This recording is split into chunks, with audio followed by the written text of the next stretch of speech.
Economics को आप कैसे डिफाइन कर सकते हैं? As a student of class 11th और 12th, अगर आपने इकोनॉमिक्स पढ़ना स्टार्ट किया है तो इकोनॉमिक्स सुनते ही आपके दिमाग में एक सब्जेक्ट ऑफ स्टडी आएगा कि इकोनॉमिक्स जो है एक सब्जेक्ट ऑफ स्टडी है। ओके, सिंपल सी बात है। अगर आप अपने बुक की बात करें, माइक्रो इकोनॉमिक्स में स्टार्ट होता है क्लास 11th में, तो माइक्रो इकोनॉमिक्स में जो इकोनॉमिक का डिफिनेशन है, ठीक है, माइक्रो इकोनॉमिक्स में अल्फ्रेड मार्शल के आधार पे है। ये इकोनॉमिक्स था। अल्फ्रेड मार्शल ने कैसे डिफाइन किया है, फिर आपका एडम स्मिथ ने क्या कहा है, ठीक है। Adam Smith was the father of economics. Keynes को पढ़ते हैं हम, जॉन कीन्स, मेनार्ड, ठीक है, इस तरह से रॉबिन्स, ये सब सारे इकोनॉमिस्ट हैं। उसने सबने अलग अलग तरीके से इकोनॉमिक्स को डिफाइन किया। अल्फ्रेड मार्शल ने ये कहा है, it's it's study of man in ordinary business of life. Basically इन्होंने ह्यूमन बिहेवियर को सेंट्रल माना है कि ह्यूमन कैसे बिहेव करता है, कैसे डिसीजंस लेता है, इकोनॉमिक डिसीजंस लेता है। एडम स्मिथ ने कहा it is the science of wealth. इसने एक बुक लिखा था, an inquiry into nature and causes of the wealth of the nation. एक नेशंस के वेल्थ का क्या कारण होता है, ठीक है। तो ये प्रोडक्टिविटी की बात कर रहा है, प्रोडक्शंस की बात कर रहा है। जो ज्यादा प्रोडक्शंस करेगा, प्रोडक्टिविटी होगा, वो ज्यादा प्रॉस्पर होगा, ठीक है। बेसिकली उसने कहा था how a nation creates wealth, ठीक है, कैसे एक नेशन या राष्ट्र, ठीक है, धन या धन का अर्जन करता है। फिर उसी तरह से कीन्स है, कीन्स माइक्रो इकोनॉमिक्स में theory of employment and interest. इसी तरह से रॉबिन्स है। तो आप एज अ बिगिनर तो अलग अलग डिफिनेशंस दे रखे हैं। तो इतना डायनेमिक पेपर है कि आपको कंफ्यूज नहीं होना है। कई तरह से हम डिफाइन करते हैं इकोनॉमिक्स को, but in simple it is a subject of study. ये तो आपको पता है कि एक सब्जेक्ट ऑफ स्टडी है, एक डिसिप्लिन है जिसमें हम पढ़ते क्या है। बेसिकली ये आपको याद रखना है। क्या पढ़ते हैं? In which we study about the economic activities.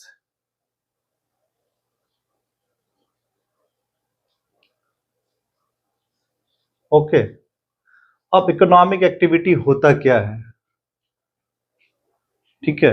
अब इकोनॉमिक एक्टिविटीज को सिंपली अगर हम डिफाइन करें तो जहां पैसे इन्वॉल्व हो, मनी, ऐसा कोई काम जो हम पैसे के लिए करते हैं, दैट इज इकोनॉमिक एक्टिविटीज।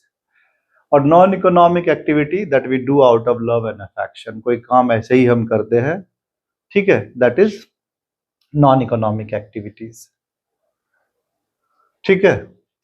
अब मेजर इकोनॉमिक एक्टिविटीज क्या है कि इकोनॉमी में जहां पैसे इन्वॉल्व हो, ठीक है। प्रोडक्शन है,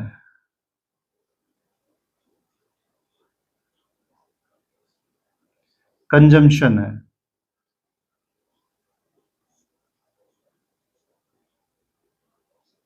डिस्ट्रीब्यूशन है।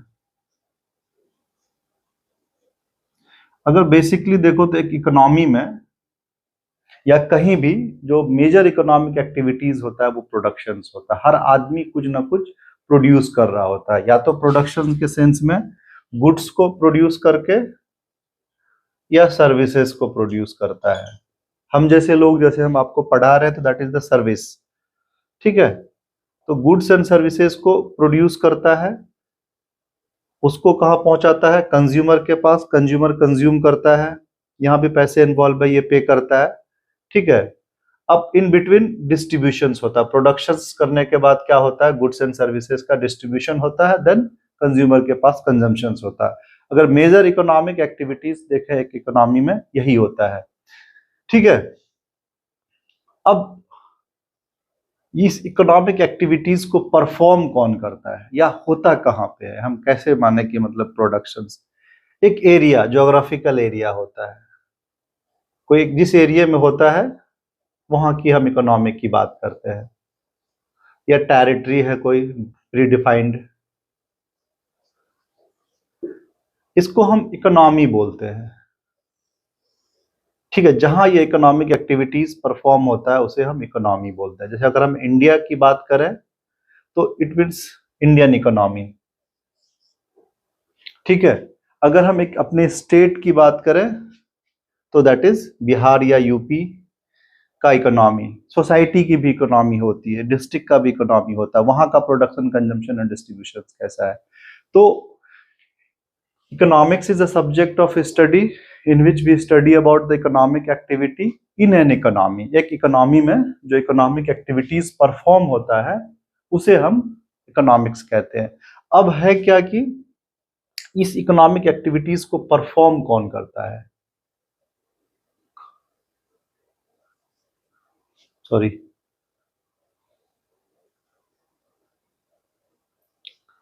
परफॉर्म कौन करता है? या तो प्रोड्यूसर करेगा जो प्रोडक्शन करता है, सप्लायर। दूसरा कंज्यूमर करेगा जो कंज्यूम करता है, करता है।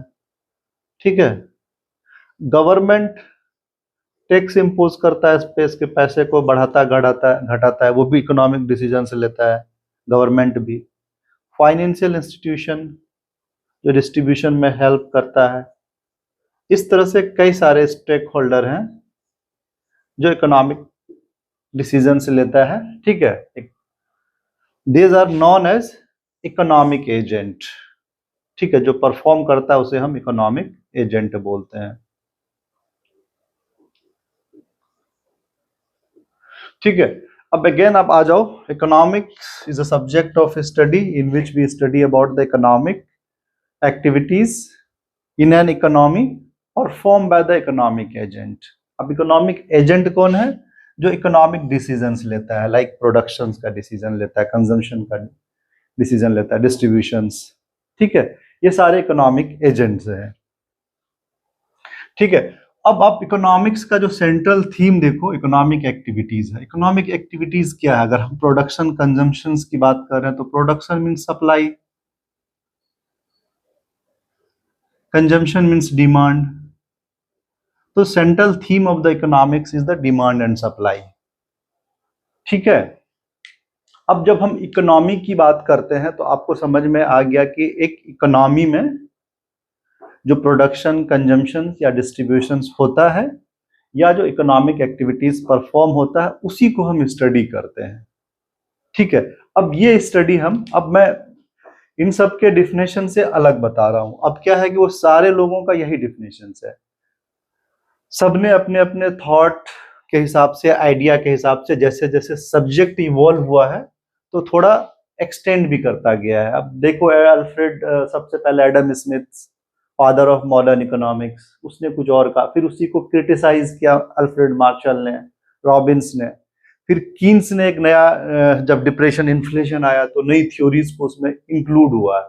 तो डे बाय डे बहुत सारा जो एरिया ऑफ सब्जेक्ट इसमें इंक्लूड होता गया है तो उसका डिफिनेशन थोड़ा थोड़ा चेंज होता गया। Otherwise it is all about the production, consumption and distribution.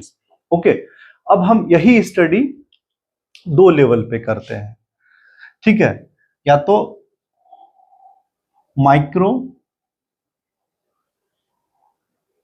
या माइक्रो लेवल पे, थोड़ा बड़ा, एकदम वाइड। ठीक है, micro level that is micro economics. ठीक है, माइक्रो इकोनॉमिक्स। अब माइक्रो लेवल पे क्या होता है? सिंगल इकोनॉमिक एजेंट, एक इकोनॉमिक एजेंट जो हमने कहा कि जो इकोनॉमिक एक्टिविटीज को परफॉर्म करता है उसे हम इकोनॉमिक एजेंट कहते हैं, लाइक प्रोड्यूसर, कंज्यूमर। अगर सिंगल कंज्यूमर की बात करें तो दैट इज माइक्रो स्टडी। अब सिंगल कंज्यूमर को कैसे हम स्टडी, क्या क्या थ्योरी आता है, कंज्यूमर कैसे बिहेव करता है। सिंगल कंज्यूमर की बात करें तो कंज्यूमर बिहेवियर।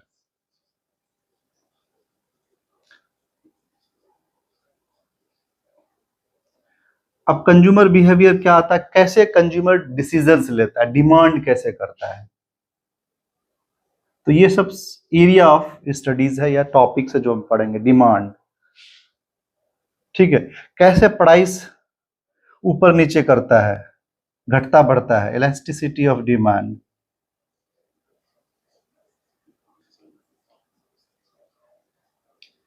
कंज्यूमर को कैसे मैक्सिमम सेटिस्फैक्शन मिलता है एक सिंगल कंज्यूमर को, कंज्यूमर इक्विलिब्रियम।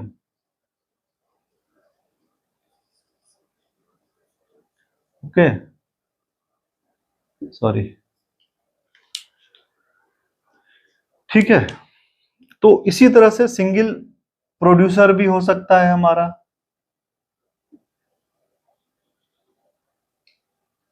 सिंगल प्रोड्यूसर की स्टडी करते हैं। सेम सिंगल प्रोड्यूसर में theory of price, theory of supply, law of supply, यहां हम लॉ ऑफ डिमांड भी पढ़ते हैं। Demand, law of demand, higher the price lower the demand, lower the price higher the demand. तो ये सब चीज हम सिंगल एक इंडिविजुअल लेवल पे या माइक्रो लेवल पे करते हैं, तो दैट इज माइक्रो इकोनॉमिक्स। अब माइक्रो इकोनॉमिक्स में क्या होता है कि हम एग्रीगेट मेजर्स या ओवरऑल स्टडी करते हैं, ठीक है। Study economy as a whole, economy, ठीक है, या एग्रीगेट मेजर्स ज्यादा बेटर है, एग्रीगेट मेजर्स ऑफ इकोनॉमी, ठीक है। अब एग्रीगेट मेजर्स क्या है कि टोटल, अब यह हमने सिंगल कंज्यूमर की बात कि total demand of an economy,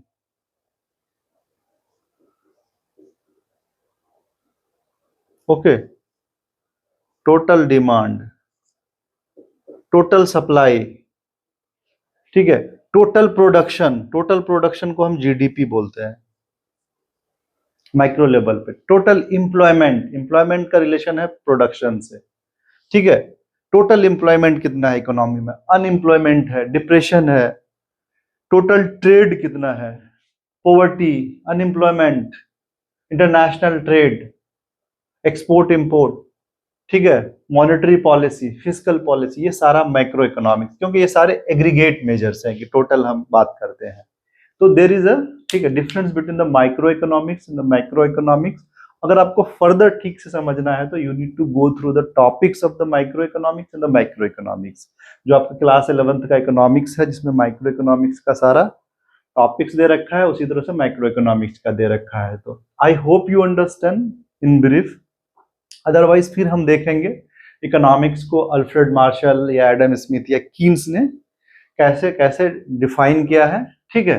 थोड़ा थोड़ा अपना अंडरस्टैंडिंग हम डेवलप करेंगे इस पर, ठीक है। इकोनॉमिक्स में और भी हम नॉर्मेटिव एंड पॉजिटिव इकोनॉमिक्स पढ़ते हैं, नॉर्म से रिलेटेड है, ठीक है। पॉजिटिव इकोनॉमिक्स में कुछ सजेशंस देते हैं, ठीक है। तो इस तरह से हम स्टडी करेंगे, लेकिन इसके बाद जो हमारा टॉपिक होगा, ठीक है, as a beginning, that is central problem of an economy, ठीक है, कि व्हाट आर द प्रॉब्लम। जब हम ये देखते हैं कि दिस इज इकोनॉमिक्स, तो सेंट्रल प्रॉब्लम क्या होता है कि इकोनॉमी में।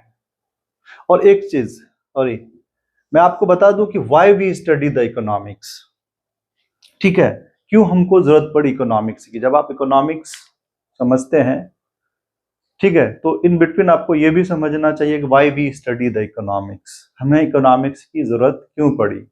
Just because of the scarcity of the resources. तो अलग अलग जो इकोनॉमिक्स ने अलग अलग डिफिनेशंस दिया है, तो उसमें स्कैरसिटी भी आ जाता है। The causes why we study the economics, because of the scarcity of the resources. Resources क्योंकि लिमिटेड है, that's why we need to study. तो इस स्कैर्स रिसोर्सेस से मैक्सिमम बेनिफिट कैसे लिया जाए, that's why we study the production, consumption and distributions. कि से फॉर एग्जांपल हमें प्रोड्यूस करना है, हमारे पास लिमिटेड रिसोर्सेस है, तो कैसे हम मैक्सिमम बेनिफिट हम उससे ले सके। एज अ कंज्यूमर जैसे हम पे करते हैं, डिमांड करते हैं, कुछ खरीदते हैं, तो हमारे पास जो भी पैसे हैं उसमें से कितना मैक्सिमम हम बेनिफिट उसमें ले सकते हैं। That's why we study the economics, scarcity of the resources अब ये जो स्कैरसिटी ऑफ रिसोर्सेस है, यू नीड टू अंडरस्टैंड कि हर आदमी इस दुनिया में इस प्रॉब्लम को फेस करता है, स्कैरसिटी ऑफ द रिसोर्सेस को। ओके, अब स्कैरसिटी ऑफ द रिसोर्सेस को कैसे फेस करता है? गवर्नमेंट लेवल पे, इंडिविजुअल लेवल पे, ठीक, कोई ऑर्गेनाइजेशनल लेवल पे। अगर एग्जांपल इंडिविजुअल की बात करें, आपके पास जितने भी पैसे हैं, देज आर द लिमिटेड। कोई बहुत रिच है तो भी उसके पास लिमिटेड है। लिमिटेड कैसे है? अगर आप अपने रिसोर्सेज का एम्प्लॉयमेंट से फॉर एग्जांपल एजुकेशन के लिए करते हैं, बहुत अच्छा एजुकेशन पाना चाहते हैं, कहीं ना कहीं आपको कमी रह जाएगी। अच्छा घर, ठीक है, आप अंटिलिया जैसे घर में नहीं रह सकते, तो कहीं ना कहीं आपको घर में कॉम्प्रोमाइज करना पड़ेगा।